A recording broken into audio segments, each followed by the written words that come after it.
ഞാൻ അവിടുന്ന് വീട്ടിൽ നിന്ന് ഇറങ്ങുമ്പോൾ ഒരാളും ചോദിച്ചു, യു ആർ സീരിയസ്?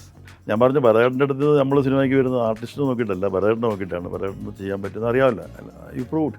അങ്ങനെയാണ് എൻ്റെ ആദ്യത്തെ സിനിമ 1987 മിന്നാമിനുങ്ങിൻ്റെ തുടങ്ങിയിട്ടുണ്ടാകുന്നത്. പക്ഷേ അതിന് മുമ്പ് അതിൻ്റെ പേര് ഞങ്ങൾ ഇട്ടിരുന്ന ഇതൊന്നും അല്ലായിരുന്നു.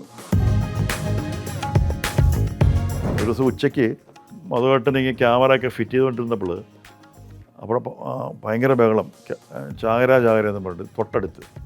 അപ്പോൾ ഞങ്ങളൊരു വള്ളം എടുത്ത് വെച്ചിട്ടുണ്ടായിരുന്നു. ഒരു വള്ളം ഞങ്ങൾ എപ്പോഴും ആവശ്യത്തിന് വേണ്ടിയിട്ട്. അപ്പോൾ ആ വള്ളം നമുക്കൊക്കെ നല്ലൊരു തുഴ അറിയാമല്ലോ, തുഴ വിദഗ്ധനാണ് പുള്ളി തുഴഞ്ഞ് ഇനി ഇടയ്ക്കൂടെ പോകുന്നത് കണ്ടില്ലേ. വരാണ്ട് എത്ര പറഞ്ഞു കൊടുത്തിട്ടും ശരിയാവുന്നില്ല ഇത്. ഫസ്റ്റ് ഡേ കഴിഞ്ഞു, സെക്കൻഡ് ഡേ കഴിഞ്ഞു, തേർഡ് ഡേ ആയപ്പോഴത്തേന് ഒരു രക്ഷയില്ല. അങ്ങനെ ഞങ്ങൾ പ്ലാൻ ചെയ്തു, സ്ക്രിപ്റ്റ് ഉണ്ടാക്കി. അതായത് ഈ കുട്ടിക്ക് എഴുതി വന്നപ്പോൾ, ലോഹിദാസ് ഇത് എഴുതി വന്നപ്പോൾ 2-3 കുട്ടികളുടെ അമ്മയാവുന്നുണ്ട്. അതുകൊണ്ട് അങ്ങനൊരു ഇത് വന്നുകൊണ്ടാണ് ഇത് അഭിനയിക്കാൻ പറ്റാത്ത, അതിന് അഭിനയിക്കാൻ അറിയില്ലെന്നൊക്കെ പറഞ്ഞ് കഷ്ടമല്ലേ, അത് മോശമല്ലേ. അതുകൊണ്ട് അങ്ങനെ ഒരു കള്ളത്തരമൊക്കെ പറഞ്ഞിട്ട് ഈ കിത്തുവിനെ ഏൽപ്പിച്ചിട്ട് ഞാനും പലരുടെയൊക്കെ സ്ഥലം വിട്ടു. എന്ത് കഥയെ കിത്തു പറഞ്ഞെന്നുള്ള ഞാനിപ്പോഴും ചോദിക്കും കിത്തുവിനിടയ്ക്ക്.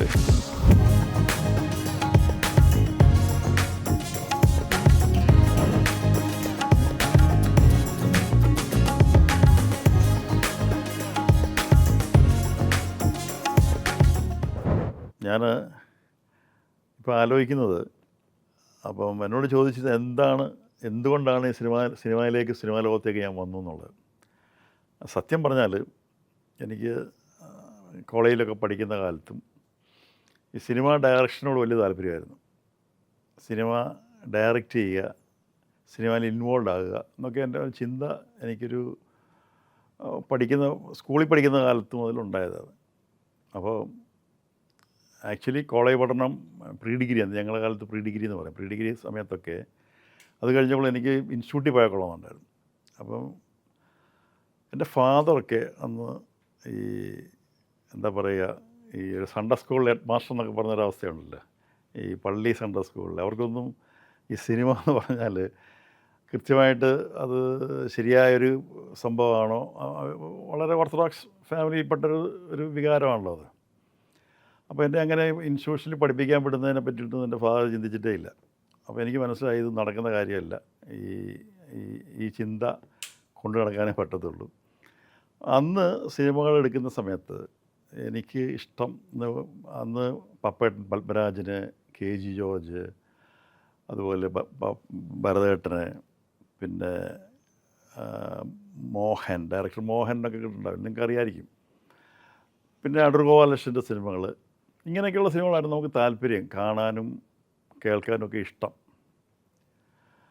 അപ്പം എനിക്ക് മനസ്സിലായി വീട്ടിൽ നിന്ന് അനുവാദം കിട്ടിയിട്ട് പരിപാടിയൊന്നും നടക്കത്തില്ല. അപ്പം പിന്നെ സ്വന്തമായിട്ട് എന്തെങ്കിലും ചെയ്തേ പറ്റൂ. അപ്പോൾ ആരോടെങ്കിലും അസിസ്റ്റൻ്റായിട്ട് വർക്ക് ചെയ്യാനും അങ്ങനെ പോയേ പറ്റൂ. അപ്പോൾ ഫാദർ ഒരു കാരണവശാലും സമ്മതിക്കില്ല ആ പരിപാടിക്ക്. സിനിമ എന്ന് പറഞ്ഞപ്പോൾ തന്നെ പുള്ളിക്ക് ഇഷ്ടമായില്ല. അങ്ങനെ നമ്മൾ പിന്നെ പ്രീ ഡിഗ്രി കഴിഞ്ഞ് പിന്നെ അടുത്ത കോഴ്സിന് ചേർന്ന് ബോംബെയിലായിരുന്നു പഠനം. അത് കഴിഞ്ഞിട്ടൊരു 10 വയസ്സായപ്പോഴത്തേന് എനിക്ക് മനസ്സിലായി, കുറച്ച് പൈസ കയ്യിലുണ്ടെങ്കിൽ ഒരു സിനിമ എടുക്കാൻ പറ്റും, അങ്ങനെ ഇതിനോട് അസോസിയേറ്റ് ചെയ്യാൻ പറ്റും. ഈ ടെക്നിക്കാണ് ഞാൻ ഉപയോഗിച്ചത്, മനസ്സിലായില്ലേ. അങ്ങനെ ഞാൻ 3-5 വർഷം 25 വയസ്സ് ജോലി ചെയ്തു. പിന്നെ കുറച്ച് പൈസയൊക്കെ ഉണ്ടാക്കി ഗൾഫിനൊക്കെ പോയി, അവിടെ കുറച്ച് ചെറിയ ബിസിനസ്സൊക്കെ ചെയ്ത്. അപ്പോൾ ഞാൻ തിരിച്ചു വരികയാണ്. സിനിമയായിരുന്നു മോഹം, സിനിമയ്ക്ക് വേണ്ടിയാണ് ഇതെല്ലാം ചെയ്തത്. അങ്ങനെ ഭരതേട്ടൻ്റെ അടുത്ത് ഞാൻ വന്ന് വരികയാണ് ചെയ്തത്. അപ്പോൾ എനിക്ക് ഇഷ്ടമായിരുന്നു, ഞാൻ പറഞ്ഞില്ലേ, കുറച്ച് ആൾക്കാരൊക്കെ എനിക്ക് എൻ്റെ ഉള്ളിൽ ഭയങ്കര സ്നേഹമായിരുന്നു എനിക്ക്. അവരുടെ സിനിമയിലൊക്കെ എങ്ങനെ ഇൻവോൾവ് ആകാൻ പറ്റും, അങ്ങനെ ഞാനിങ്ങനെ ബന്ധപ്പെട്ടുകൊണ്ടിരുന്നു. അങ്ങനെയാണ് ഞാൻ പന്തളം ഗോപിനാഥ് എന്ന് പറഞ്ഞ, പണ്ട് 7 Arts വിജയകുമാറിനോടൊക്കെ ബന്ധപ്പെട്ട ഒരാളായിരുന്നു പുള്ളി. എനിക്ക് തോന്നുന്നു അന്ന് വിജയകുമാറിൻ്റെ കൂടെ ചില ബിസിനസ്സൊക്കെ ചെയ്തിട്ടുണ്ട്, ചില സിനിമാസ് ഒക്കെ ചെയ്തിട്ടുണ്ടെന്ന് എൻ്റെ സംശയം. അദ്ദേഹത്തിനെ കാണാനിടയായി. അങ്ങനെ അദ്ദേഹത്തിൻ്റെ വീട് പന്തളത്തായിരുന്നു, ഞാൻ തിരുവല്ലയിൽ താമസിക്കുമ്പോൾ. അങ്ങനെ പുള്ളിയുമായിട്ട് ഞാൻ ബന്ധപ്പെട്ട് പറഞ്ഞ് ഭരതേട്ടനുമായിട്ട് അറിയാം പുള്ളിക്ക്, നമുക്ക് ഭരതേട്ടനെ കാണാം. അപ്പം പല സജഷൻസും പുള്ളിയോട് പറഞ്ഞു. ഞാൻ പറഞ്ഞു ഇങ്ങനെയൊക്കെയുള്ള ആൾക്കാരാണെങ്കിൽ എനിക്കിഷ്ടമാണ്, എസ്പെഷ്യലി ഭരതേട്ടൻ്റെ കൂടെ ഒരു സിനിമ ചെയ്യാനാണെങ്കിൽ I am ready to do that എന്നുള്ളൊരു ലൈനിൽ. അങ്ങനെയാണ് ഞങ്ങൾ ആദ്യമായിട്ട് മദ്രാസിലേക്ക് ട്രെയിൻ കയറുന്നത്, KK നഗറിലേക്ക് പോവുകയാണ്. അന്ന് എനിക്ക് തോന്നുന്നു, അന്ന് എനിക്കൊരു 25-26 വയസ്സുണ്ടാവും. അങ്ങനെ ഭരതേട്ടനെ കാണുന്നു. കേക്കനാറിലന്ന് ഭരതേട്ടൻ താമസിക്കുന്നത്. അന്ന് ഭരതൻ 2 മക്കളുണ്ട്. സിദ്ധാർത്ഥനും എൻ്റെ സിസ്റ്ററുണ്ട്. അവർ കൊച്ചു പിള്ളേരാണ്. എനിക്ക് തോന്നുന്നു 4-5 വയസ്സൊക്കെ ഉണ്ടാവുമെന്ന്. അപ്പോൾ അങ്ങനെ ഭരതേട്ടനെ കാണുന്നു, ഭരതേട്ടനോട് സംസാരിക്കുന്നു. അപ്പോൾ ഭരതേട്ടൻ എന്നെ കണ്ടപ്പോൾ ഞാൻ വളരെ പയ്യനാണല്ലോ, 15 വയസ്സുള്ള പയ്യൻ. ഇങ്ങനെ സിനിമയെ പറ്റിയൊക്കെ പറയുമ്പോൾ കുറേ നേരം ഞങ്ങൾ സംസാരിച്ചു. അപ്പോൾ നമുക്ക് ചെയ്യാൻ കുഴപ്പമൊന്നുമില്ല. അപ്പോൾ എനിക്കിപ്പോൾ ഓർമ്മ വരുന്നത്, ഞാൻ അവിടുന്ന് വീട്ടിൽ നിന്ന് ഇറങ്ങുമ്പോൾ ഭരതേട്ടൻ ചോദിച്ചു, യു ആർ സീരിയസ്? വീണ്ടും സീരിയസ് ആയിട്ടാണോ പറയുന്നത്? ഞാൻ പറഞ്ഞു സീരിയസ് ആയിട്ട് തന്നെയാണ്. അപ്പോൾ പുള്ളിയോട് പറഞ്ഞു, എനിക്ക് അങ്ങനെ ഇപ്പോഴത്തെ ഒരു ആർട്ടിസ്റ്റിൻ്റെ ഡേറ്റ് ഒന്നും ഇല്ല. ഞാൻ പറഞ്ഞു, ഭരതേട്ടൻ്റെ അടുത്ത് നമ്മൾ സിനിമയ്ക്ക് വരുന്നത് ആർട്ടിസ്റ്റ് നോക്കിയിട്ടല്ല, ഭരതേട്ടനെ നോക്കിയിട്ടാണ്. ഭരതേട്ടന് ചെയ്യാൻ പറ്റുമെന്ന് അറിയാമല്ലോ. അല്ല, യു പ്രൂവ്ഡ്. ഭരതേട്ടൻ്റെ തകര, രതിനിർവേദം, ഇങ്ങനെയുള്ള സിനിമകളൊക്കെ നമ്മൾ കണ്ട് ശീലിച്ചിട്ടുണ്ട്. ഇഷ്ടംപോലെ പുള്ളിയുടെ സിനിമകൾ അന്ന് പ്രയാണം, പ്രണാമം ഒക്കെ കണ്ടിട്ടുണ്ട്. അപ്പോൾ അത് വെച്ചിട്ടാണ് ഞങ്ങൾ സംസാരിക്കുന്നത്. അപ്പോൾ നമുക്ക് ചെയ്യാം എന്ന് പറഞ്ഞ് നമ്മൾ പിരിയുന്നു. അങ്ങനെയാണ് എൻ്റെ ആദ്യത്തെ സിനിമ 1987 മിന്നാമിനുങ്ങിൻ്റെ നുറുങ്ങോട്ടുണ്ടാകുന്നത്. അതാണ് 87-ലെ ആദ്യത്തെ സിനിമ. പക്ഷേ അതിന് മുമ്പ് അതിൻ്റെ പേര് ഞങ്ങൾ ഇട്ടിരുന്ന ഇതൊന്നും അല്ലായിരുന്നു. കൃഷ്ണപക്ഷം എന്നായിരുന്നു ഇതിൻ്റെ പേര്. ഞങ്ങൾ വേറൊരു സ്റ്റോറിയായിരുന്നു പ്ലാൻ ചെയ്തിരുന്നത് അന്ന്. പക്ഷേ അത് ഞങ്ങൾ കുറച്ച് ഇത് സ്റ്റോറിയൊക്കെ പ്ലാൻ ചെയ്തത് ജോൺ പോളായിരുന്നു സ്ക്രിപ്റ്റ് റൈറ്റർ. അതിന് ശേഷം ഇതുമായിട്ട് ബന്ധപ്പെട്ട് ഒരാളോട് സംസാരിച്ചപ്പോഴാണ് മനസ്സിലായത്, ഈ സിനിമയുടെ ഞങ്ങളുടെ ആ കഥ തന്നെ അന്ന് എനിക്ക് തോന്നുന്നു ജൂബിലിയാണോ ആരോ ഇതുമായിട്ട് ബന്ധപ്പെട്ട ഇതേ സാമ്യമുള്ളൊരു കഥ ചെയ്യുന്നുണ്ടെന്നൊരു തോന്നൽ വന്നിട്ടാണ് ഞങ്ങളത് മാറ്റി. പക്ഷേ വേറെ സംഭവം ഉണ്ടായത്, ആ കഥ മാറ്റിയപ്പോഴത്തേന് എൻ്റെ പാട്ടുകളൊക്കെ ഞങ്ങൾ ചെയ്തിരുന്നു. ഒ എൻ വി സാറായിരുന്നു അന്ന് ചെയ്തിരുന്നത്. ഒ എൻ വി കുറുപ്പിൻ്റെ പാട്ട്, അന്ന് മിന്നാമിനുങ്ങിൻ്റെ നുറുങ്ങോട്ടും കിളിപ്പാതിൽ കൂടി ആ പാട്ടൊക്കെ ഇല്ലേ, മിന്നാമിനുങ്ങിൻ്റെ നുറുങ്ങോട്ടം എന്നുള്ള ആ പാട്ടൊക്കെ, അതൊക്കെ ഞങ്ങൾ അന്ന് ഇതെടുത്തിരുന്നു ഇതിന് വേണ്ടിയിട്ട്. പക്ഷേ ആ പാട്ടൊക്കെ ഞങ്ങൾ മിന്നാമിനുങ്ങി നുറുങ്ങോട്ടത്തിന് വേണ്ടി ഇങ്ങോട്ട് കൺവേർട്ട് ചെയ്തു. മനസ്സിലായേ? ഞങ്ങളുടെ പിന്നെ ആലോചിച്ച കഥയും ജോൺ പോൾ തന്നെയായിരുന്നു ഈ കഥയും പറഞ്ഞ, ഇങ്ങനൊരു കഥയുണ്ട്, അത് ഞാൻ വേറെ ആർക്കോ വേണ്ടി ചെയ്യാൻ പറ്റില്ല, അവരോട് ചോദിച്ചിട്ട് ഞാൻ പറയാം, അങ്ങനെ ഈ കഥ പറയാം എന്നും പറഞ്ഞിട്ടാണ് ജോൺ പോൾ ഈ കഥ ഞങ്ങളോട് പറയുന്നത്. വീണ്ടും എനിക്കൊന്ന് ആലുവ പാലസ് വെച്ചിട്ടാണെന്ന് തോന്നുന്നു, 86 സംതിങ് ആ കാലയളവാണ്. 87-ലാണ് ഞങ്ങൾ ഈ സിനിമ ചെയ്യുന്നത്. അതിന് മിന്നാമിനുങ്ങിൻ്റെ നുറുങ്ങോട്ടം. ആ മിന്നാമിനുങ്ങിൻ്റെ നുറുങ്ങോട്ടത്തിന് ഒത്തിരി അവാർഡ്സൊക്കെ കിട്ടിയിരുന്നു. അന്ന് വേണുവേട്ടന് സ്റ്റേറ്റ് അവാർഡ് ഉണ്ടായിരുന്നു. പിന്നെ ജനപ്രീതി നേടിയ ചിത്രത്തിന് എനിക്കും ഗോചേട്ടനും അവാർഡ് കിട്ടിയത് ഞങ്ങൾക്കായിരുന്നു. അപ്പോൾ ആദ്യം ചെയ്ത ചിത്രത്തിന് തന്നെ എനിക്ക് അവാർഡ് കിട്ടാനുള്ളൊരു ഭാഗ്യമുണ്ടായി.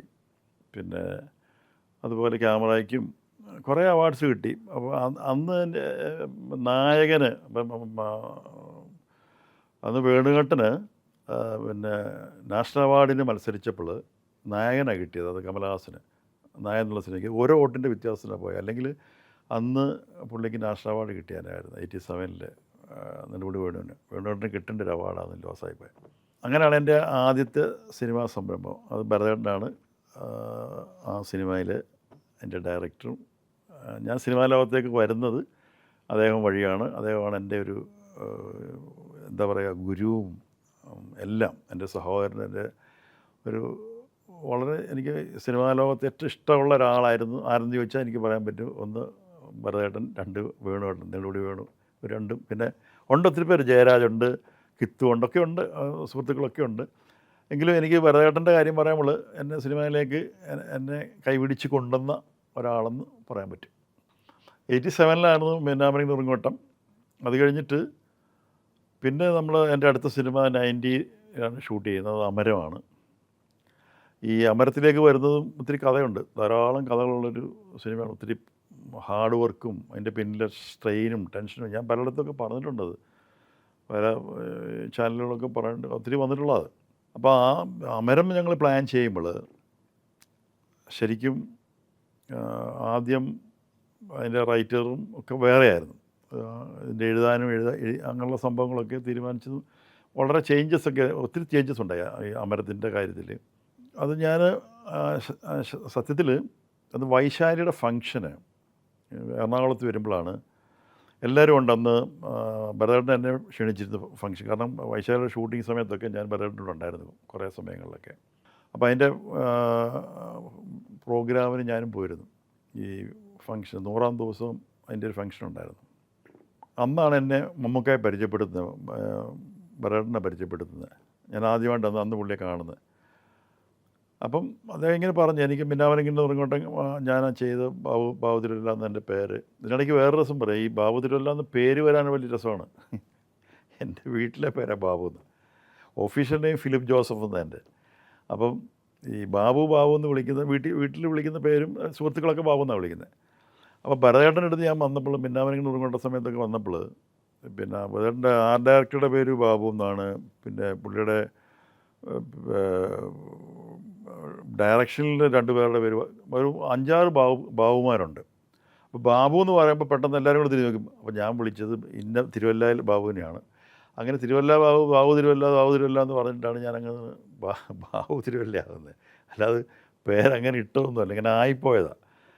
ഭരതേട്ടൻ ഇട്ട പേരായി ബാബു തിരുവല്ല എന്ന്, ഈ എന്നെ അറിയാൻ വേണ്ടിയിട്ടിട്ടാണ്. അപ്പോൾ അങ്ങനെ ഭരതേട്ടൻ പരിചയപ്പെടുത്തി മമ്മൂക്കായടുത്ത്, ഇത് ബാബുവാണ്, കഴിഞ്ഞ മിന്നാമനങ്ങ് ഉറങ്ങോട്ടം ചെയ്ത ആളാണ്. അപ്പോൾ ഞങ്ങൾ വേറൊരു സിനിമ ഇങ്ങനെ ആലോചിക്കുന്നുണ്ട്. നമുക്ക് ചെയ്യാമല്ലോ, നമുക്ക് അതിനെപ്പറ്റി ആലോചിക്കാം, ചിന്തിക്കാം എന്നൊക്കെ പറഞ്ഞിട്ട് അന്ന് അങ്ങനെ കണ്ട് പിരിയുന്നു. അതിന് ശേഷമാണ് ഞങ്ങൾ ഇതിനെപ്പറ്റി ആലോചിക്കുന്നത്. അപ്പം ഇതിന് വേറെ ഒരാളായിരുന്നു ഇതിന് സ്ക്രിപ്റ്റ് എഴുതാനൊക്കെ ആലോചിച്ചത്. അങ്ങനെ ഇതിങ്ങനെ മുന്നോട്ട് പോയി. ഭരതേട്ടൻ പിന്നെ കുറച്ച് തിരക്കായി. ഈ സിനിമ ഇങ്ങനെ എങ്ങും തൊടാതെ ഇങ്ങനെ പൊയ്ക്കൊണ്ടിരിക്കുക. അപ്പോൾ ഞാൻ പിന്നെ മമ്മൂക്കായെ പോയി കണ്ടൊരു ദിവസം, കാലിക്കറ്റ് പോയി കണ്ടിട്ട് ചോദിച്ചു, മമ്മൂക്ക എങ്ങനെയാണ് സംഭവങ്ങൾ. അപ്പോൾ എന്നോട് പറഞ്ഞു, ഇവിടെ ഒരു പുതിയ പിന്നെ സ്ക്രിപ്റ്റ് റൈറ്റർ ഉണ്ട്, തനിയാവർത്തനമൊക്കെ എഴുതിയ നല്ലൊരു റൈറ്ററുണ്ട്, ലോഹി എന്നാണ് പുള്ളിയുടെ പേര്.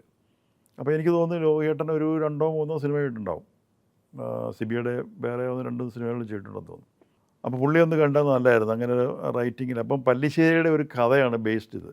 ഒരു കഥയുണ്ട് ഞങ്ങളിൽ, അച്ഛൻ്റെ മോളും തമ്മിലുള്ളൊരു സ്നേഹത്തിൻ്റെ കഥ, അവർ തമ്മിലുള്ള ഒരു കഥ മാത്രമേ ഉള്ളൂ ഞങ്ങളിലുള്ള സാധനം. അപ്പോൾ അതിനെ ഒരു സ്ക്രിപ്റ്റ് ആക്കണം, അതിനെ കൊണ്ടുവരണമല്ലോ. അപ്പോൾ പിന്നെ ഇക്ക പറഞ്ഞ പ്രകാരം ഞാൻ ഈ ലോഹിയേട്ടൻ്റെ വീട്ടിൽ പോന്നു. ലോഹിയേട്ടനെ കാണുന്നു. ലോഹിയേട്ടനോട് സംസാരിച്ചപ്പോൾ ലോഹിയേട്ടൻ തീർച്ചയായിട്ടും നമുക്ക് ചെയ്യാം. ഞാൻ പറഞ്ഞ ഭരതേട്ടനാണ് ഡയറക്റ്റ് ചെയ്യാൻ പ്ലാൻ ചെയ്തിരിക്കുന്നത്. പറഞ്ഞ് തീർച്ചയായിട്ടും ഭരതേട്ടനോട് സിനിമ ചെയ്തിട്ടില്ലോ, ചെയ്യാൻ പുള്ളി ഒരുക്കമാണ്. പുള്ളി എനിക്ക് തോന്നുന്നു അന്ന് ഞാൻ അടുത്ത കാലത്ത് പിള്ളേരെ കണ്ട അന്ന് പളനി പോയിട്ട് പിള്ളേരുടെയൊക്കെ മുട്ടയടിച്ച്, മൂത്ത മോനാണെന്ന് തോന്നുന്നു, ഒരു മോനെ ഉണ്ടെന്ന് തോന്നുന്നു, അവർ വീട്ടിൽ വന്ന സമയത്താണ് എൻ്റെ എൻട്രി. അപ്പോൾ പുള്ളി പറയുകയും ചെയ്തു, നല്ല സമയത്താണല്ലോ വന്നത്, ഞങ്ങൾ അമ്പലത്തിൽ പോയിട്ട് ഇപ്പം ഇങ്ങോട്ട് വന്ന് കയറിയുള്ളൂ എന്ന് പറഞ്ഞു, പളനി പോയിട്ട്. പുള്ളി ഞാൻ ഓർക്കുന്നുണ്ട്. അപ്പോൾ അങ്ങനെ ഞങ്ങൾ കാണുന്നു, സംസാരിക്കുന്നു. പിന്നെ ഭരതേട്ടനുമായിട്ട് കണ്ട് സംസാരിക്കുന്നു, മദ്രാസിൽ പോകുന്നു. അങ്ങനെയാണ് അതിൻ്റെ ഡിസ്കഷൻ തുടങ്ങുന്നതും അതിലേക്ക് വരുന്നത്. അപ്പോൾ ഇതിൻ്റെ സംഭവം വെച്ചാൽ, ഈ ലോഹിയേട്ടന് ഇത് എഴുതാൻ വേണ്ടിയിട്ട് ഈ കഥയൊക്കെ പറഞ്ഞതിന് ശേഷം പുള്ളി പറഞ്ഞു നമുക്ക് അത് ആലോചിക്കണം എന്നൊക്കെ പറഞ്ഞിട്ട് കുറച്ച് ദിവസം പുള്ളിയെ കണ്ടില്ല. പിന്നെ എന്നെ വിളിച്ച് പറഞ്ഞു നമുക്കത് കടപ്പുറം വെച്ചിട്ടാണ് ചെയ്യാൻ പോണേ, പിന്നെ കടപ്പുറത്തെ ഭാഷയായിരിക്കും നമ്മൾ ഉപയോഗിക്കുന്നത്. ഞാൻ കുറേ ഡീറ്റെയിൽസൊക്കെ പറഞ്ഞു. ഞാൻ പറഞ്ഞു ആയിക്കോട്ടെ. അങ്ങനെ പുള്ളി കടപ്പുറത്തൊക്കെ പോയി താമസമാക്കി കുറച്ച് ദിവസമൊക്കെ. അവിടെയൊക്കെ താമസിച്ച് അവരുടെ ലൈഫൊക്കെ കണ്ടിട്ടാണ് ഇതിനെപ്പറ്റി കൂടുതൽ വർക്കൗട്ട് ചെയ്യുകയും ഈ സ്ലാങ്ങൊക്കെ പുള്ളി ഉപയോഗിക്കുകയൊക്കെ ചെയ്യുന്നത്. അങ്ങനെ ഇത് തീരുമാനമെടുത്തു. അങ്ങനെ ഞാനും ഭരതേട്ടനും കൂടെ ഈ ലൊക്കേഷൻ കാണാനായിട്ട് ഞങ്ങളിങ്ങനെ കന്യാകുമാരി മുതൽ ഇങ്ങനെ കാസർഗോഡ് വരെയുള്ള ഇങ്ങനെ യാത്രകളാണ്. കാരണം അന്ന് കടലിൻ്റെ ഭിത്തികൾ കിട്ടുന്നൊരു സമയം, നമുക്ക് കടൽ ഭിത്തി ഇല്ലാത്ത സ്ഥലവും വേണം. കാരണം ഷോട്ട് നിങ്ങൾ കണ്ടിട്ടുണ്ടല്ലോ സിനിമ, അപ്പം ഓപ്പണായിട്ടുള്ള ഷോട്ട്സ് വേണം. അപ്പം ഭിത്തി ഉണ്ടെങ്കിൽ നടക്കുകയല്ലോ. അപ്പോൾ അതുകൊണ്ട് അങ്ങനെയുള്ള സ്ഥലങ്ങളെ ഞങ്ങൾ തപ്പുന്നത്. അങ്ങനെ കറങ്ങി ആലപ്പുഴ വന്ന്, ആലപ്പുഴയിൽ വന്നിട്ടാണ് ഞങ്ങൾക്ക് ഈ സ്ഥലം ശരിയാവുന്നതും. പിന്നെ അവിടെയാണ് ഞങ്ങൾ കൺഫേം ചെയ്യുന്നത്, ആലപ്പുഴയിൽ. അപ്പോൾ ഭരതേട്ടനങ്ങ് പോന്നു. തിരിച്ച് മദ്രാസ്, ഭരതേട്ടൻ മദ്രാസിൽ താമസിക്കുന്നത്. അപ്പോൾ ഞങ്ങൾ ആലപ്പുഴ ഇത് ഫിക്സ് ചെയ്യുന്നു അവിടെ. അപ്പം പെട്ടെന്ന് ഇത് നമ്മുടെ ഇത് കണ്ട് കേട്ടങ്ങ് പോകുമായിരുന്നു. നമുക്ക് അവിടെ എടുക്കാമെന്നൊക്കെ പറഞ്ഞു. അവിടെ ഞങ്ങൾ കൂടുതലൊന്നും ചിന്തിച്ചില്ല. പിന്നെ മനസ്സിലായത്, ഈ അവിടെ ഈ വണ്ടി കൊണ്ടുവരണമെന്നുണ്ടെങ്കിൽ, യൂണിറ്റിൻ്റെ വണ്ടി കൊണ്ടുവരണമെന്നുണ്ടെങ്കിൽ തന്നെ ഈ പൂഴി നിങ്ങ ഇവിടം വരെ ഞങ്ങൾ 2 ദിവസം തള്ളിയാണ് വണ്ടി കൊണ്ടുവന്നത്. ഈ ഒന്ന് തള്ളും, പിന്നെ ഫ്രണ്ടിൽ ഇരുമ്പിൻ്റെ ചട്ടയിടും, പിന്നെ തള്ളും, തള്ളി 2 ദിവസം കൊണ്ടാണ് ഈ യൂണിറ്റിൻ്റെ വണ്ടി അവിടെ കൊണ്ടുവന്നിട്ട്. യൂണിറ്റിൻ്റെ വണ്ടി അവിടെ കൊണ്ടുവന്ന് ഇട്ടിട്ട്, പക്ഷേ തിരിച്ച് ക്യാമറ വയ്ക്കുമ്പോൾ ഇങ്ങോട്ട് ഈ വണ്ടി കാണത്തില്ല. അപ്പോൾ എന്താ ചെയ്ത് ഞങ്ങൾ പിന്നെ അതൊരു വീടാക്കി, വീടുണ്ടാക്കിയത്, വീടിൻ്റെ ഫോമാക്കി ഒരു കുടിൽ കിട്ടി അവിടെ. പിന്നെ നിങ്ങളിപ്പോൾ കാണുന്ന കുടിലും സംഭവങ്ങളൊക്കെ ആസ് ഇറ്റ് ഈസ് ഞങ്ങൾ ഉണ്ടാക്കിയ കുടിലുകളാണ്. പിന്നെ ആ കാണുന്ന തെങ്ങൊക്കെ ഞങ്ങൾ ആനയെ കൊണ്ട്, കാരണം ആന രക്ഷയുള്ളൂ, ആനയെ കൊണ്ട് പിഴിച്ചിട്ട് ഇതിൻ്റെ ഫ്രണ്ടിൽ കൊണ്ട് വെച്ചിരിക്കുകയാണ്, പിടിപ്പിച്ചിരിക്കുന്നതാണ്. അപ്പോൾ കുറേ പണിപെട്ട് അവിടെ ഇങ്ങനെ ഉണ്ടാക്കിയെടുക്കാനായിട്ട്. അപ്പോൾ ഇപ്പോൾ കൊണ്ടുവച്ചിരിക്കുന്ന സാധനമൊക്കെ അവിടുന്ന് ഞങ്ങൾ ഉണ്ടാക്കി വെച്ചിരിക്കുന്ന സാധനങ്ങളല്ല. പിന്നെ അതിൻ്റെ ഒത്തിരി സ്ട്രെയിൻ എന്ന് പറഞ്ഞാൽ ഞങ്ങൾ ഷൂട്ടിങ് തുടങ്ങുന്ന സമയത്ത് പിന്നെ ഈ ഭയങ്കര ക്രൗഡാണത്.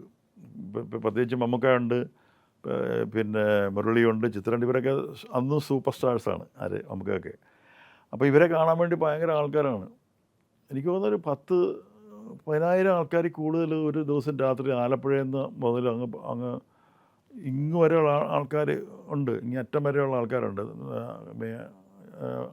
എറണാകുളം ടു പറയാനാണെങ്കിൽ അങ്ങനെ അമ്പലപ്പുഴ വരെയുള്ള ആൾക്കാർ ഇങ്ങനെ തടിച്ചു കൂടുകയാണ് രാത്രിയിൽ. അപ്പോൾ ഇത് ഷൂട്ടിങ് നടക്കില്ല. അന്ന് നമ്മുടെ തച്ചങ്കേരി IPS ഇല്ലേ, അദ്ദേഹം ഇവിടെ ചാർജ് എടുത്ത സമയമാണ്. സാറ് ഞങ്ങളെ ഒത്തിരി സപ്പോർട്ട് ചെയ്തു. പിന്നെ ഒരു പോലീസ് വണ്ടിയൊക്കെ അയച്ച്. പക്ഷേങ്കിൽ ഈ വണ്ടിയൊക്കെ വന്നിട്ട് അവിടെ ശരിയാകാൻ അപ്പോൾ ആൾക്കാർ പൂഴി വലിച്ചെറിയും, ഒരു രക്ഷയില്ല, അത് നടക്കുന്നേ ഇല്ല പരിപാടി. അങ്ങനെ ഞാൻ സ്റ്റോപ്പ് ചെയ്തു ഷൂട്ടിങ്. എന്നിട്ട് 2 കരയെന്ന് ആ പൊഴിയുണ്ടല്ലോ ഇതിൻ്റെ സെൻറ്ററിൽ കൂടെ പോകുന്ന കടലിൻ്റെ സൈഡിൽ കൂടെ, ആ 2 കരയിലുള്ള ആൾക്കാരെ ഞാൻ ഈ 50 പേരെ വെച്ച് 100 വോളണ്ടിയേഴ്സിനെ എടുത്തു ബാഡ്ജൊക്കെ കുത്തിയിട്ട്. കാരണം അവിടെ ലോക്കലുള്ള ആൾക്കാർ ശ്രമിച്ചെങ്കിൽ മാത്രമേ ഇത് മെയിൻറ്റെയിൻ ചെയ്ത് കൊണ്ടു നടക്കാൻ പറ്റത്തുള്ളൂ, അല്ല ഒരു രക്ഷയില്ല. ഭയങ്കര ബഹളവും ഒച്ചയും. അവിടെ ഈ ഇതൊക്കെ തുടങ്ങി, കുറച്ചങ്ങോട്ട് നീങ്ങിയിട്ട് ഞങ്ങൾ കുറേ ഒരാഴ്ച കഴിഞ്ഞപ്പോഴത്തേക്ക് കാണുന്നത് ഈ സൈക്കിളജ്ഞൊക്കെ ഉണ്ടല്ലോ പഴയ കാലത്ത്, സൈക്കിളജ്ഞം, ബലൂൺ കച്ചവടം ഒക്കെ ആയിട്ട് ഭയങ്കര പരിപാടിയാണ് അവിടെ. അങ്ങ് കുറച്ചങ്ങോട്ട് മാറിയിട്ട് ഒരു ഉത്സവമാക്കി, ഉത്സവ പരിപാടി. ഉത്സവം നടക്കുമ്പോൾ എങ്ങനെ ആയിരിക്കും എന്ന് പറഞ്ഞുള്ള പ്രോഗ്രാമാക്കി മാറ്റി അവിടെ. പിന്നെ അതിനകത്ത് ഒത്തിരി ഇൻസിഡൻസ് എന്ന് പറഞ്ഞാൽ അന്ന് അതിനകത്ത് ശരിക്കും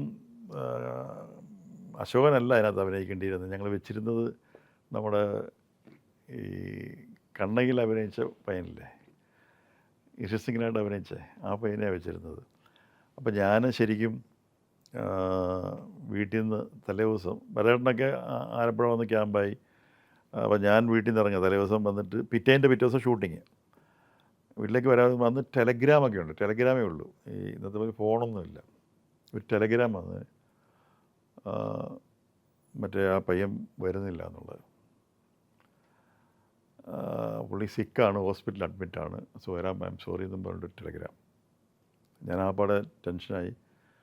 നേരെ അവിടുന്ന് ആലപ്പുഴയ്ക്ക് വന്നു. ആലപ്പുഴ വന്ന് കഥയെല്ലാം വരേണ്ട ഇപ്പം ആ കുടുങ്ങി, നമ്മൾ എന്താ ചെയ്യുക. അപ്പം 2 ദിവസമുള്ള ഷൂട്ടിങ്ങിന്. ഇനിയും ഞങ്ങൾ പ്ലാൻ ചെയ്തിരിക്കുന്ന ആദ്യത്തെ ഷൂട്ടിങ് അശോകനും മറ്റേ പെൺകുട്ടിയായിട്ടാണ്. അപ്പോൾ 2 ആഴ്ച കഴിഞ്ഞിട്ടാണ് മമ്മൂക്ക വരേണ്ടത്. അപ്പോൾ ആ സീൻസ് ഇളയ ചേച്ചിയുടെയും മുരളിക്കുള്ള സീൻസും ഒക്കെയാണ് ഞങ്ങൾ അവിടെ പ്ലാൻ ചെയ്തിരിക്കുന്നത്. അപ്പോൾ അശോകനുമായിട്ടുള്ള ഈ അശോകൻ വരുന്നത്, അപ്പം അശോകനില്ലല്ലോ അന്നേരം. പെട്ടെന്ന് ഞാനിങ്ങനെ മനസ്സിൽ തോന്നി ഇതിപ്പോൾ ആര് പറ്റുമെന്ന് നമ്മളിങ്ങനെ. അപ്പം നമ്മുടെ ജോർജ് ഗിത്തുവില്ല അസോസിയേറ്റ്, അന്ന് ജോർജ് ഗിത്തു ഭരതേട്ടൻ്റെ അസോസിയേറ്റായിട്ട് വർക്ക് ചെയ്യുന്ന സമയം, പുള്ളി ഡയറക്ടറായിട്ടില്ല. അപ്പം ഞാൻ പെട്ടെന്ന് ഗിത്തു നമുക്ക് ഇങ്ങനെ നമ്മുടെ അശോകനാണെങ്കിൽ ഗിത്തു പറഞ്ഞു അത് കുഴപ്പമില്ലെന്ന് തോന്നുന്നില്ല. അപ്പോൾ ഭരതേട്ടൻ്റെ പ്രണാമത്തിനകത്ത് അഭിനയിച്ചിട്ടുണ്ട്. ഞങ്ങളുടെ വീടിൻ്റെ അടുത്താണ് ഷൂട്ടിങ്. അശോകനെ കണ്ടിട്ടൊക്കെ ഉണ്ട്. അത് വലിയ കുഴപ്പമില്ല. ഭരതേട്ടനോട് ഭരതേട്ടൻ അത് നമുക്കൊന്ന് ആലോചിക്കാവുന്ന കാര്യമാണ് എന്നൊക്കെ പറഞ്ഞിട്ടുണ്ട്. പിന്നെ അശോകനെ അതിനെപ്പറ്റി ഒത്തിരി പറഞ്ഞിട്ടുണ്ട്. അശോകനെ വിളിക്കുകയൊക്കെ ചെയ്തിട്ട് ഭരതൻ വിളിച്ചു വരുത്തി പേടിപ്പിച്ചു, എനിക്ക് ഭയങ്കര സീരിയസ് ഉള്ള ക്യാരക്ടറാണ്, എനിക്ക് പറ്റുമോ എന്നൊക്കെ ചോദിച്ചെന്നൊക്കെ അതിനെ പറ്റിയിട്ട് പുള്ളിയുടെ ഇൻ്റർവ്യൂസൊക്കെ ഒത്തിരി കേട്ടിട്ടുണ്ട് ഇങ്ങനെ. അപ്പോൾ അങ്ങനെയാണ് അവിടെ അശോകൻ വരുന്നത്, ഈ മറ്റേ ആ പയ്യൻസിന് പകരം. പിന്നെ വേറൊരു രസം, ഇതിനകത്ത് മാധു അല്ല അഭിനയിക്കേണ്ടിയിരുന്നത്. മാധുവിനല്ല ഞങ്ങൾ കാശ് ചെയ്യുന്നത്, ഒരു ലക്ഷ്മി എന്നും പറഞ്ഞൊരു പെൺകുട്ടിയായിരുന്നു. അത് തമിഴ്നാട്ടിൽ നിന്നുള്ള തമിഴിൽ അഭിനയിക്കുന്ന ഒരാളുടെ കസിനായി ഈ പെൺകുട്ടി. അത് നമ്മുടെ ഭരതേട്ടൻ്റെ വീടിൻ്റെ കെക്കനഗറിൽ തൊട്ടടുത്തുള്ള അവരുമായിട്ട് കണക്ഷനുള്ള ഒരു ഫാമിലി, അത് അറിയാവുന്നതാണ്. അങ്ങനെ ഞാനവിടെ ചെന്ന് ഞങ്ങളതിനെ ടെസ്റ്റൊക്കെ എടുത്തിട്ട് അത് ആദ്യമായിട്ട് അഭിനയിക്കുകയാണ്. അപ്പം ഞങ്ങൾക്ക് കുഴപ്പമില്ലെന്ന് തോന്നിയിട്ടാണ് അതിനെ വെച്ചത്. അപ്പോൾ അതിൻ്റെ അച്ഛനും അമ്മയൊക്കെ വന്നിട്ട് ഈ അശോകനാണല്ലോ, അശോകൻ വന്നിട്ട് അശോകനും ഈ കുട്ടിയും കൂടെ അഭിനയിച്ചു തുടങ്ങി. അഭിനയിച്ചൊരു ആദ്യത്തെ ദിവസമായപ്പോൾ തന്നെ മധുവമ്പാട്ടാണല്ലോ ക്യാമറമാൻ. മധുവട്ടൻ ഇങ്ങനെ പറയുന്നതുകൊണ്ട് ഇത് ശരിയാവുന്നില്ല. അപ്പോൾ പുറത്തു നിന്ന് ഞങ്ങളും കാണുന്നുണ്ട്. അത് ഇപ്പോഴത്തെ പറ്റി ഇതൊന്നും ഇല്ലല്ലോ, കാണാനൊന്നും പറ്റില്ലല്ലോ.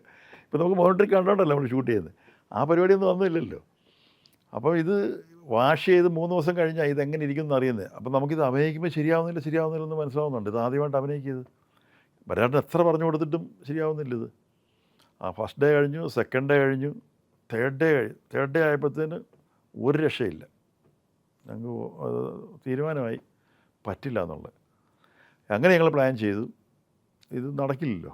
അപ്പോൾ ഇതിൻ്റെ അച്ഛനുമുണ്ട്, അമ്മയുണ്ട്, പിന്നെയും ലോകത്തിലുള്ള മാസികകൾ, തമിഴ്നാട്ടിലുള്ള മാസികകൾ, ഭരതേട്ടൻ്റെ ഭയങ്കര ഫേമസ് അല്ലേ, ഭരതേട്ടൻ്റെ സിനിമയിൽ അഭിനയിക്കാൻ പോകണമെന്നൊക്കെ പറഞ്ഞ സാധനം വന്നപ്പോൾ ഇതിൻ്റെ ഭയങ്കര ന്യൂസുണ്ട്, ലോകം മൊത്തമുള്ള ന്യൂസുണ്ട്. ഇതിന് എങ്ങനെ ഇത് പറ്റില്ല എന്ന് പറയുന്നത്, അഭിനയിക്കുന്നത് ശരിയാവില്ലെന്ന് പറയുന്നത് ഭയങ്കര ബുദ്ധിമുട്ടുള്ള കാര്യം. പ്രത്യേകിച്ച് എനിക്കും ഭരതേട്ടൻ, ഞങ്ങൾക്ക് നല്ല പരിചയമുണ്ട് അവർ, ഞാനും നല്ല പരിചയം അവരുടെ വീട്ടിൽ പോയി സംസാരിച്ചിട്ട് തമിഴ്നാട്ടിൽ. അപ്പോൾ ഭരതേട്ടൻ പറഞ്ഞു എനിക്ക് പറയാൻ ബുദ്ധിമുട്ടാകും. ഞാൻ പറഞ്ഞു എനിക്കും ബുദ്ധിമുട്ടാകും. അപ്പോൾ അതിൻ്റെ അച്ഛനും അമ്മയൊക്കെ ഉണ്ട്, ലൊക്കേഷനുണ്ട്. ഒടുക്കിൽ ഞാനത് ഞാൻ ജോലി ചെയ്യിപ്പിച്ചു. കിത്തു ഇതൊന്ന് പറഞ്ഞ് ശരിയാക്കണം. അത് ഞങ്ങൾ പ്ലാൻ ചെയ്ത് ഒരു സ്ക്രിപ്റ്റ് ഉണ്ടാക്കി. അതായത് ഈ കുട്ടിക്ക് എഴുതി വന്നപ്പോൾ, ലോഹിദാസ് ഇത് എഴുതി വന്നപ്പോൾ 2-3 കുട്ടികളുടെ അമ്മയാവുന്നുണ്ട്. അതുകൊണ്ട് ഈ കൊച്ചുകുട്ടിക്ക് അതാകാൻ പറ്റില്ലല്ലോ. അതുകൊണ്ട് അങ്ങനൊരു ഇത് വന്നുകൊണ്ടാണ് ഇത് അഭിനയിക്കാൻ പറ്റാത്തത്. അതിന് അഭിനയിക്കാൻ അറിയില്ലെന്നൊക്കെ പറഞ്ഞ് കഷ്ടമല്ലേ, അത് മോശമല്ലേ, അതിന് ഭയങ്കരമായിട്ട് ഫീൽ ചെയ്യത്തില്ല അത്. അതുകൊണ്ട് അങ്ങനെ ഒരു കള്ളത്തരമൊക്കെ പറഞ്ഞിട്ട് ഈ കിത്തുവിനെ ഏൽപ്പിച്ചിട്ട് ഞാനും ഭരതേട്ടനൊക്കെ സ്ഥലം വിട്ടു. അന്ന് പരിപാടി പിറ്റേ ദിവസം ഷൂട്ടിംഗ് ഇല്ലല്ലോ, ആളില്ലല്ലോ. അങ്ങനെ കിത്തുവാണ് കഥയെല്ലാം പറഞ്ഞ്. എന്ത് കഥയാണ് കിത്തു പറഞ്ഞെന്നുള്ള ഞാനിപ്പോഴും ചോദിക്കും കിത്തുവിനോടൊക്കെ. കിത്തു പറയാം എന്നെ നിങ്ങൾ ആ പണി ഏൽപ്പിച്ചിട്ട് പോയി, ഞാനത് മോശമായത് എന്നൊക്കെ കിത്തു ഇപ്പോഴും പറയാറുണ്ട്. അപ്പോൾ ഞാൻ പറഞ്ഞത് അങ്ങനെ അതിനെ മാറ്റുന്ന സമയത്ത് ഞങ്ങൾ അന്ന് ലൊക്കേഷൻ കണ്ടുവന്ന് പറഞ്ഞില്ലേ, വന്നപ്പോൾ അങ്ങനെ ട്രിവാൻഡ്രത്ത് വെച്ചിട്ട് കുട്ടേട്ടനാണെന്ന് തോന്നുന്നു ആ സിനിമയിൽ മറ്റോ ഈ മാധു അഭിനയിക്കുന്നുണ്ട്. അപ്പോൾ ഭരതേട്ടൻ പെട്ടെന്ന് ചോദിച്ചു, നമ്മൾ അന്ന് ഈ ലൊക്കേഷൻ കണ്ട് വന്നപ്പോൾ അതിനകത്ത് ആ ഒരു പെൺകുട്ടിയുടെ ഓർമ്മയുണ്ടോ എന്ന് ചോദിച്ചു. ഞാൻ പറഞ്ഞു അതെങ്ങനെ ഉണ്ടാവും. ഞാൻ അത് കുഴപ്പമില്ലല്ലോ. അപ്പം ഞങ്ങളുടെ സ്റ്റിൽ ഫോട്ടോഗ്രാഫർ എന്ന് പറഞ്ഞ ആൾ പറഞ്ഞു ഞങ്ങളുടെ വീടിൻ്റെ മദ്രാസിൽ അടുത്താണ് ഈ കുട്ടിയുടെ വീട് അറിയാമെന്ന് പറഞ്ഞു. അങ്ങനെ ഈ പുള്ളി ട്രങ്ക് കോൾ ബുക്ക് ചെയ്തിട്ട് ഇവരെ വിളിച്ചപ്പം മാധു പറയുന്നത് അവർ കറക്റ്റ് ഈ കുട്ടാട്ടൻ്റെ ഷൂട്ടിങ് കഴിഞ്ഞ് വീട്ടിൽ വന്നേ ഉള്ളൂ. പിന്നെ അവർ അറിഞ്ഞിരുന്നു ഇങ്ങനെ സിനിമയൊക്കെ ഉണ്ടെന്ന്, അത് കിട്ടില്ലല്ലോ, വേറെ ആരെയോ വെച്ചിരിക്കുന്നതൊക്കെ വിഷമിച്ചൊക്കെ ഇരിക്കുമ്പോഴാണ് ഇങ്ങനൊരു കോൾ വരുന്നത്. അപ്പോൾ അവർ വിചാരിച്ച് വേറെ എന്തോ റോളിലായിരിക്കും അത് അഭിനയിക്കുന്നത്, ഇതിൻ്റെ മെയിൻ റോളായിരിക്കില്ല എന്നൊക്കെയുള്ള ധാരണയിലാണ് അവരിവിടെ ഒന്ന് ലാൻഡ് ചെയ്യുന്നത്. അപ്പോൾ സന്തോഷമായി, മാധുവിന് വളരെ സന്തോഷമായി. അപ്പം ആഫ്റ്റർ 4 days പിന്നെ അശോകൻ വീണ്ടും മാധുവിൻ്റെ അടുത്ത് അഭിനയം തുടങ്ങുകയാണ്, മനസ്സിലായില്ലേ. അപ്പോൾ ഏതാണ്ട് ഈ സിനിമയ്ക്ക് ഒരു 1.25 ലക്ഷം അടി എക്സ്പോസ് ചെയ്ത് ഞങ്ങൾ നെഗറ്റീവ്. ഇതിന് ശരിക്കും പറഞ്ഞാൽ ഒരു 15,000 അടി കൊണ്ടൊരു സിനിമയാവും. അപ്പം അത്രയും എക്സ്പോസ് ചെയ്തു. കാരണം ഒന്ന് തിരമാലകളുടെ അടി വരുമ്പോൾ ക്യാമറയുടെ പ്രശ്നങ്ങൾ, അന്നൊന്നും വേറെ ടെക്നിക്കൊന്നും ഇല്ലല്ലോ, റിയലായിട്ട് എടുക്കുക, ഫോക്കസ് ചെയ്യുക, സംഭവം എടുക്കുക എന്നുള്ളേ ഉള്ളൂ. അങ്ങനെ ഞങ്ങൾക്ക് ഒത്തിരി നമ്മൾ ഉദ്ദേശിച്ചതിൻ്റെ ഒക്കെ ഒത്തിരി ഇരട്ടി കൂടുതൽ കോസ്റ്റായി നമ്മുടെ അമരം സിനിമയ്ക്ക്. അതും പിന്നെ നമ്മുടെ ഈ ചാകരയൊക്കെ നമുക്ക് വീണ് കിട്ടിയതാണ്. ഒരു ദിവസം ഉച്ചയ്ക്ക് മധുവേട്ടനെങ്കിൽ ക്യാമറയൊക്കെ ഫിറ്റ് ചെയ്തുകൊണ്ടിരുന്നപ്പോൾ അവിടെ ഭയങ്കര ബഹളം, ചാകര എന്ന് പറഞ്ഞിട്ട് തൊട്ടടുത്ത്. അപ്പം അതിനു മുമ്പ് ഞങ്ങൾ 50 വള്ളം വെച്ചിട്ട് ഇത്രയും ആൾക്കാർ ഭയങ്കര കോസ്റ്റാവും. ഇനി ആലോചിച്ച് വിഷമിച്ചിരിക്കുക.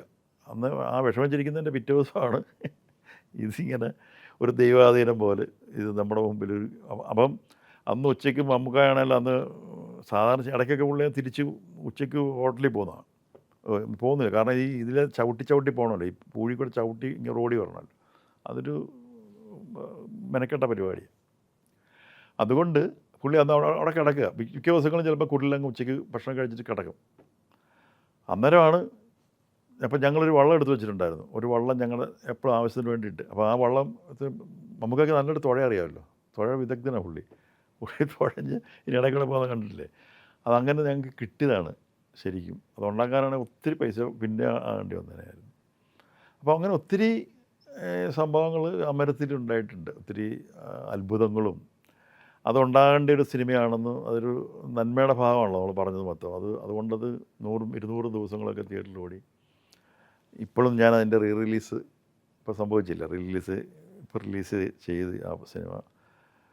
അതും ഞങ്ങൾ എന്തുകൊണ്ടിപ്പോൾ അത് ചെയ്തതെന്ന് ചോദിച്ചാൽ ഞാൻ അതിനെപ്പറ്റി പിന്നെ സംസാരിക്കാം, പിന്നെ പറയാം എന്തുകൊണ്ടാണ് ഞങ്ങൾക്ക് വീണ്ടും ചെയ്യണമെന്ന് തോന്നിയത്. അമരത്തിന് കുറേ അവാർഡ്സ് കിട്ടി. അമരത്തിന് മുരളിച്ചേട്ടനാണെങ്കിൽ സ്റ്റേറ്റ് അവാർഡ് കിട്ടി, പിന്നെ ക്യാമറയ്ക്ക് കിട്ടി, ഇന്ത്യൻ മനോരമ കുറേ അവാർഡ്സ് ഉണ്ടായിരുന്നു. പിന്നെ നാഷണൽ അവാർഡ് ലളിത ചേച്ചിക്ക് കിട്ടി, പിന്നെ ക്രിട്ടിക്സ് അവാർഡ്, കുറേ അവാർഡ്സുകൾ ഞാൻ മറന്നുപോയി എത്ര അവാർഡ്സ്, ഒത്തിരി അവാർഡ്സുകൾ കിട്ടിയായിരുന്നു ആ സിനിമയ്ക്ക്.